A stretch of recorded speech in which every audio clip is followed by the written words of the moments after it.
Welcome back to our channel. So today we're going to be reading another little golden book called RAGS.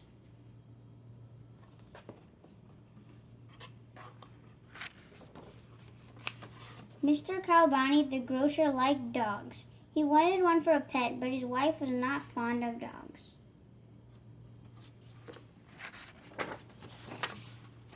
One morning, Mr. Smelt the fisherman across the street ran out of his store shouting, "Help, I've been robbed." "It wouldn't have happened if you kept a watchdog," shrieked Mrs. Smelt, his fishwife. "Well, that won't happen to us," said Mr. Kalbani the grocer. "I'm going to the pet shop right now to get a Big Fierce Watchdog." "You know I don't like dogs," sighed Miss Kalbani. "I'm with the biggest dog you've got," Mr. Kalbani told the man at the pet shop. "Here's a puppy who'll grow up to be the biggest dog you've ever seen," said the man.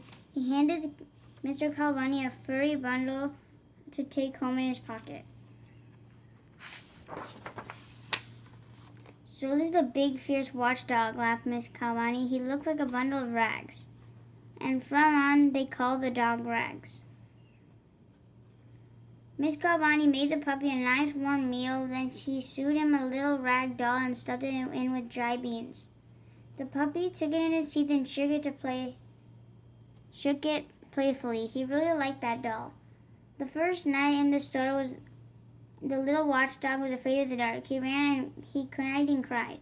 "Hush, Rags, you come into bed with us. And bring your dolly," said Mr. Kalbani.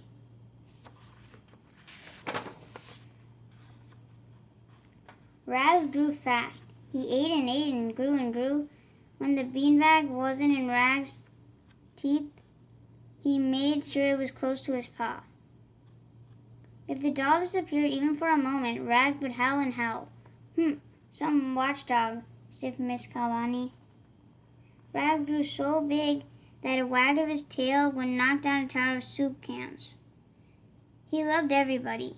"Now that he's so big, when is he going to start being fierce?" said Miss Kalbani.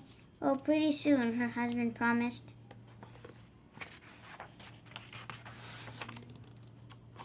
"He'll toughen up when he runs around with other dogs," said Miss Kalbani. But Rags ran away from the first dog he saw.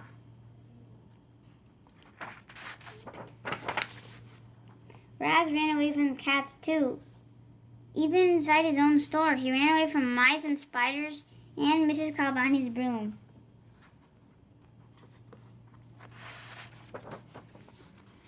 In fact, Rags felt safer off the floor. He jumped up onto the counter beside his beanbag doll and curled up behind the cash register. "Look, Rags is guarding the money like a real watchdog," said Mr. Kalbani proudly.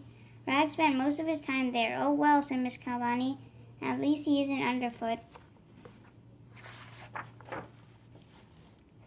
But one day, Rags upset a jar of honey into the cash drawer. He began to lick up the honey. He got some sticky dollar bills in his mouth by mistake. He ate up $7. Miss Kalbani was very angry.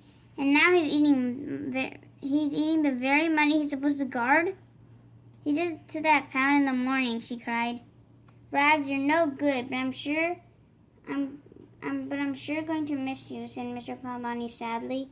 Rags sniffled a bit. Then he dropped his beanbag doll on the cash register and fell asleep.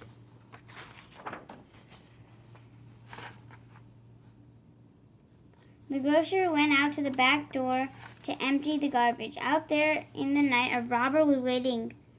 As he nipped the door, as soon as Mr. Kalbani turned his back, he tiptoed over to the cash register to steal the money. He was not afraid of Rags, who was fast asleep. He had heard all about Rags, but when the robber tossed the beanbag doll to the floor, Rags woke up. Rags was angry.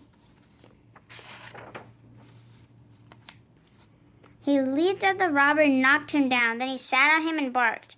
Mr. Kalbani heard Rags barking and ran to the store. He saw the robber and shouted, "Help, police!"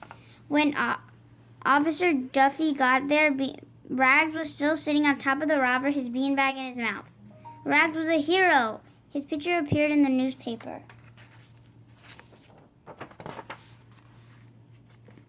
I told you he'd grown up into a big fierce watchdog, said Mr. Kalbani proudly. And he did, agreed Miss Kalbani, smiling at Rags.